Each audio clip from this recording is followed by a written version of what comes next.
దక్షిణామూర్తి స్వరూపం అంటే ఏమిటో తెలుసా అండి? నోటి నుంచి వచ్చేటటువంటి శబ్దము అర్థము కాకపోయినా అవతల వారి యొక్క హావభావములను ముద్రలను పట్టి తనకి ఏదో అర్థమైపోతూ ఆనందంతో కదలకుండా కూర్చోగలిగినటువంటి స్థితిలో ఉన్నవాడు పొందినటువంటి బ్రహ్మజ్ఞాన స్థితి.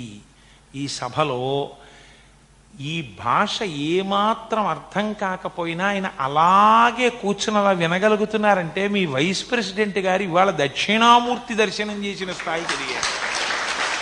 అటువంటి స్థితిని కూడా ఈ సభలో నేను దర్శనం చేసినందుకు నేను ఎంతో పొంగిపోతూ, అనేక సభలలో ప్రసంగాలు చేస్తాం, కానీ అన్ని సభలలో ప్రసంగాలు ఒక్కలా ఉండవు.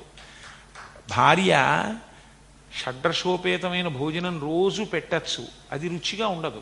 చిత్రం ఏమిటో తెలుసా అండి? 30 రోజులు తీర్థయాత్రలు చేసి ఇంటికి వచ్చిన తర్వాత నేను ఒక్కసారి పూజామందిరంలోకి వెళ్ళి దీపం పెట్టి వస్తాను, కాస్త చారు అన్నం పెట్టవే అంటే ఇప్పటికే 11 అయిపోయింది కదండి. నేను గబగబా కుక్కర్లో కాస్త టమాటా పప్పును అన్నం, ఇంట్లో ఉన్న ఊరగాయ ఆవకాయ చారు వేడిగా పెట్టింది అనుకోండి, అబ్బా ఎంత హాయిగా ఉంది భోజనం. 30 రోజుల నుంచి తిని తిని విసుగెత్తిపోయానంటాడు. ఇటు ఇన్నాళ్ళ నుంచి ఉన్న భోజనం పనికి రాకపోవడం ఏమిటి, ఇవాళ చారు భోజనం బాగుండడం ఏమిటి అంటే చారు కాదు, చారు వెనకాతల ఇన్నాళ్ళ నుంచి తను పొందలేని రుచిని పొందగలగడం ఇవాళ చారులో దొరికింది. ఇన్నాళ్ళు షడ్రసోపేతమైన భోజనాల్లా పైకి కనిపించిన సభలు ఎన్నింటిలోనో తిన్నాం, కానీ ఇవాళ ఇక్కడ కూర్చుని ఒక ఆఫీస్ ప్రిమిసిస్లో, ఒక క్లబ్ ప్రిమిసిస్లో, ఒక ఆడిటోరియం ప్రిమిసిస్లో చేసినటువంటి ప్రసంగం ఒక గొప్ప స్వయంభూ దేవాలయంలో చేసిన ప్రసంగం కన్నా గొప్ప తృప్తిని నాకు ఇవ్వగలిగింది అంటే అది నా ప్రసంగం గొప్పతనం కాదు, మీ యొక్క క్రమశిక్షణ, మీ యొక్క వినయం చేత నేను ఇవాళ అంత తృప్తి పొందగలిగాను. ఈ తృప్తికి నేను మీకు ఏమిచ్చి రుణం తీర్చుకోగలను? మాకు రుక్మిణీదేవి ఒక్కటే నేర్పింది భాగవతంలో, అంజలి ఘటించదభుసురాన్వయమణి సద్బంధు చింతామణి. 2 చేతులు జోడించి మీ అందరికీ నమస్కరిస్తూ ప్రత్యేకించి మీ వైస్ ప్రెసిడెంట్ గారి యొక్క వినయ విధేయతలకి, ఆయనకి ఉన్న ఆర్తికి, వారి పాదములకు నా శిరస్సు తాటించి నమస్కరిస్తూ, నేను మొహమాట పట్టలేదు ఆ మాట అనడానికి. ఎన్ని జన్మల సంస్కారమో అలా వినగలగడం. అర్థమైన మాట వినడానికి కూర్చోవడానికే మోకాళ్ళు నిప్పులని పారిపోయే రోజుల్లో తనకు అర్థం కాని భాషలో ఎవరో ఏదో చెప్పేస్తుంటే అంత వినయంతో కూర్చుని వినడానికి ఎంత సంస్కార బలం ఉండాలి. అటువంటి సంస్కారికి శిరస్సు ఉంచి నమస్కరించలేని నీ సంస్కారం ఉంటే ఎంత, ఊడితే ఎంత. అందుకని వంచి నమస్కరిస్తూ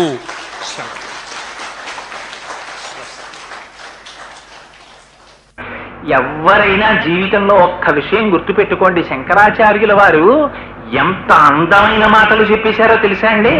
పిచ్చాడా, ఇవన్నీ నీవని విర్రెక్కిపోతున్నావు, ఈ పద్యం ఓసారి రోజు తలుచుకో అన్నారు. నిజంగా ఈ పద్యం ఓసారి ఆఫీస్కి వెళ్లే ముందు తలుచుకుని వెళ్ళి రాత్రి పడుకోబోయే ముందు ఆ శ్లోకం చదువుకు పడుకుంటే విర్రి తగ్గిపోతుంది. ఆయన అన్నారు, యమపిత్తోపార్జన శక్త స్తవన్నిజ పరివారో రక్త పశ్చాత్ జీవతి జర్జర దేహే వార్తాకోపిన పృచ్చతి గేహే.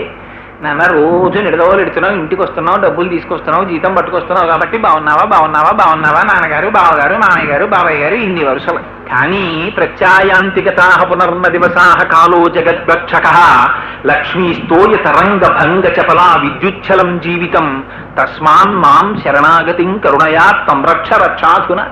కాలం సూర్యోదయ సూర్యాస్తమయాల్లో పరమేశ్వరుడు గ్రసించేస్తున్నాడు. ఒకనాడు నీ శరీరం జర్జరీభూతం అయిపోతుందిరా, ఇది కదలలేదు, ఆనాడు ఇది కదలదు, మొరాయిస్తుంది.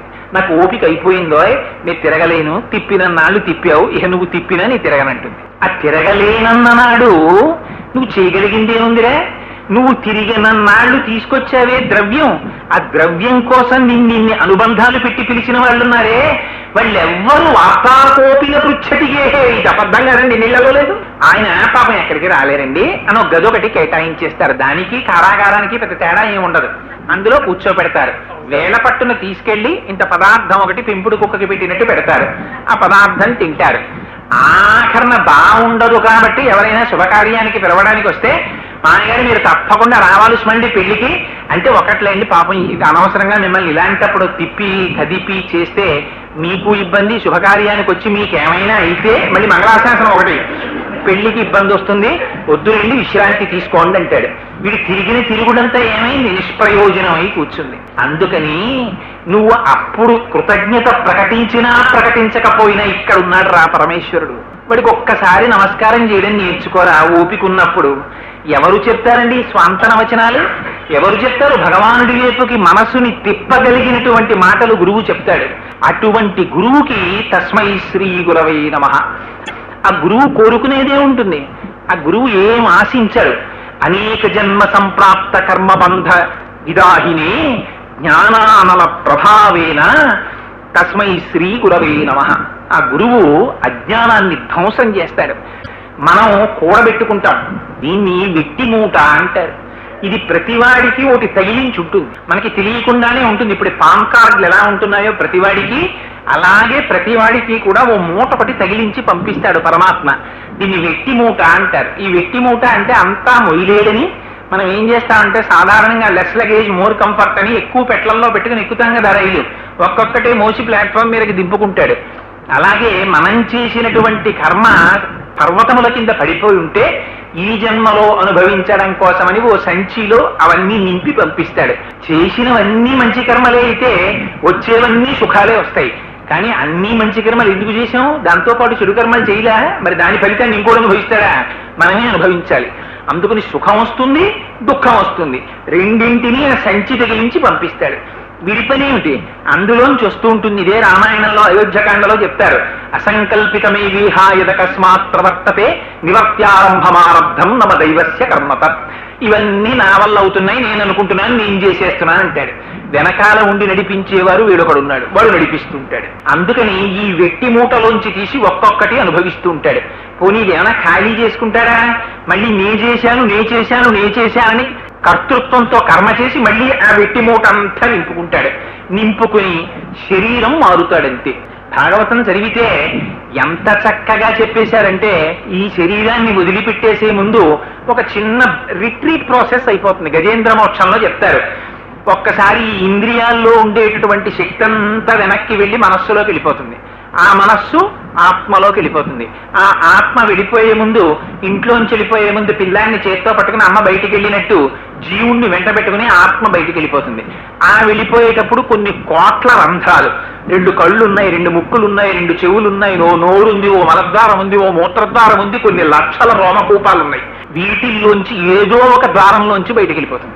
ఆ వెళ్ళిపోవడం ఎవ్వరికీ కనబడదు. వాడు వెళ్ళిపోగానే వీడు పోయాడు అంటారు. ఈ శరీరాన్ని తీసుకెళ్తారు, దగ్ధం చేసేస్తారు. ఇది ఆ వెళ్ళిపోయే ముందే తను ఏ రకమైనటువంటి కర్మ కోసమని ఇంత తాపత్రయపడిందో అది చిట్ట చివర ఊపిరిగా పెట్టుకుని వేరొక శరీరాన్ని వెతుక్కుని ఒక ఆకు మించి వేరొక ఆకు మీదకి గొంగళీ పురుగు వెళ్ళిపోయేటప్పుడు వెనక కాళ్ళని విడిచిపెట్టి ముందు కాళ్లతో పట్టుకున్నట్టు ఒక ఉపాధిని విడిచిపెట్టి ఇంకొక ఉపాధిలోకి వెళ్ళిపోతుంటాడు. ఇప్పటి వరకు ఈ ఉపాధి, ఆ జీవుడే ఇంకొక ఉపాధిలో ఉంటాడు. ఆయనే ఎప్పటి నుంచో కోరిక, కొడుకు పెద్ద ఆఫీసర్ అయి కారు కొనుక్కుంటే ఆ కారులో వెనక సీట్లో తాను కూర్చుని కిటికీ అద్దం దింపేసి ఆ కిటికీలోంచి వెళ్ళిపోతుంటే, ఆ కిటికీలోంచి చూస్తుంటే అప్పటి వరకు తన సామాన్యుడిగా చూసిన వాళ్ళు అమ్మో కలెక్టర్ గారు తండ్రి అండి కోటేశ్వరారు అని చెప్పి చూడాలని కలలు కంటాడు. కానీ ఏమవుతాయి? ఆయుర్దాయం పరమేశ్వరుడి చేతిలో ఉంటుంది. ఈలోగా వాడికి ఏమైనా అయిందనుకోండి, ఆ కోరిక ఉండిపోయిందనుకోండి, జీవి మారుతాడు, కుక్క శరీరంలోకి వస్తాడు, ఆ ఇంట్లోనే ఉంటాడు. ఆ కొడుకు మీద తాపత్రయం, అందుకని కొడుకు ఇంటికి రాగానే వెళ్ళి ఆయన కాళ్ళ చుట్టూ తిరిగేస్తుంటాడు. వీడు చీచీ చీచీ అని పక్కకి తోసేస్తుంటాడు. అయినా ఎక్కడికి పోతుంది సంస్కారం? ఆ గత జన్మలో ఉన్నటువంటి ప్రేమ. కాసేపు కొడుకుతో తిరగాలని కోరిక, ఆయన గొలుసు పట్టుకుని కాసేపు అటు ఇటు తిప్పి తీసుకొచ్చి ఇంట్లో కట్టేస్తాడు. వాడు వెళ్ళిపోతుంటే ఏడుస్తుంటాడు, వాడు వస్తే సంతోషపడిపోతూ ఉంటాడు. ఆఖరికి కారు ఎక్కించుకుంటాడు, వెనక సీట్లో కూర్చుని నాలిక బయటికి జాపి హాహాహాహా అంటూ ఆ కారులో వెళ్ళిపోతుంటాడు. జీవుడు మారాడంటే ఉపాధి మారాడు, లోపల ఉన్నవాడు ఒకటే, ప్యాకింగ్ మెటీరియల్ మారిపోతుంటుంది. అందుకని నాన్న నువ్వు అనుకుంటున్నటువంటి ఇది నువ్వు కాదురా, ఇది నువ్వు అనుకుంటే ఇలాంటివి ఉండిపోతాయని సంతోషపడ్డ వాళ్ళు చాలా మంది ఉన్నారా. కొంచెం పెద్ద పెద్ద పదవుల్లో ఉన్న వాళ్ళు గంధపు చెక్కల్లో కాలిపోయారు, మామూలు వాళ్ళందరూ చింతకర్రల్లో కాలిపోయారు. తప్పించి ఉండిపోయిన వాడు ఎవడూ లేడు. ఇది ఉండమన్నా ఉండదు నాన్న, లోపల ఉన్న ఆత్మ నువ్వు అని గురువు చెప్తాడు. చెబితే వీడికి వైరాగ్యం కలుగుతుంది.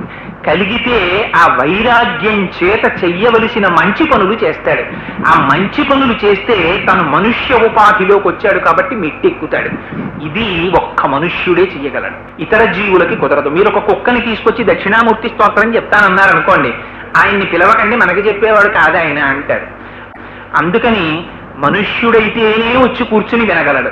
ఒక దేవాలయంలోకి వెళ్ళాలంటే మనిషి అయితేనే వెళ్ళగలడు. ఒక దీపం వెలిగించాలంటే మనిషి అయితేనే వెళ్ళగలడు. ఇప్పుడు తెలియదు ఆ బాధ. నిజంగా చెప్తున్నాను, ఒక దేవాలయం పక్కన టేకు చెట్టు అయి పుట్టారనుకోండి, ఆ టేకు చెట్టు నిటారుగా పెరుగుతోంది అనుకోండి, కార్తీక పౌర్ణమి నాడు అందరూ వచ్చి దీపాలు పెడుతున్నారనుకోండి, లోపల అందులో కూడా వృద్ధి క్షయం ఉన్నాయి కదా, పెరుగుతోంది కదా, లోపల జీవుడు ఉన్నాడు కదా. ఆ టేకు చెట్టు అక్కడి నుంచి చూసి, ఇంతకు ముందు నేను మనుష్యుణ్ణి, ఈ శివాలయం వెనక వీధిలోనే ఉండేవాణ్ణి, ఒక్కనాడు గుళ్ళోకి వెళ్ళలేదురా, ఇలా నేను కూడా ఒక్క దీపం పెట్టుంటే ఎంత అదృష్టాన్ని పొందుండేవాణ్ణో, ఆ గుళ్ళోకి వెళ్ళుండేవాణ్ణి, ఇవాళ ఇంతమంది ఎన్ని తరాలు చూశానో, ఇదిగో ఇలా పెరుగుతున్నాను. ఆఖరికి దీన్ని తరుక్కుపోయి తలుపులు గోడలు చెక్కలు చేసుకునేవాడు వస్తాడు, ఎందుకురా ఈ బతుకుని ఏడుస్తుంది. అందుచేత శంకర భగవత్పాదులు దేని కొరకు తలకొట్టుకుని బాధపడ్డారు? మనుష్యత్వము, ముముక్షత్వము, మహాపురుష సమాశ్రయణము. అందుకని నాయన మనుష్య జన్మ వచ్చిందిరా, జాగ్రత్త అంటాడు గురువు. అందుకని ఆ గురువు యొక్క రుణం తీర్చుకునేది కాదు.